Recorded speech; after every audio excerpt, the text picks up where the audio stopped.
Okay lang bang magpaulan? Safe ba ang tubig ulan para sa atin? Ngayon, sa test na ito ng isang scientist ay malalaman natin, makikita kung ano talaga ang nilalaman ng tubig ulan sa malapitan. Ngayon ay sisilipin natin para alam natin kung okay lang bang magpaulan o hindi. Kailangan ba nating iwasan ang ulan? Huwag inumin ang ulan. So, tingnan natin ngayon. Zoom natin. See? Talasan ng mga mata, titigang mabuti para ikaw mismo sa sarili ang makakita kung ano ba talaga ang nilalaman ng ulan. Ngayong 40 times, nakikita mo may isang gumagalaw na bagay sa loob.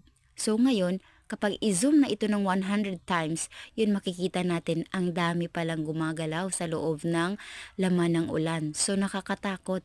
Kaya pala hindi safe na magpaulan tayo dahil may makukuha tayong mga sakit katulad nitong mga rock creatures na ito. Thanks for watching!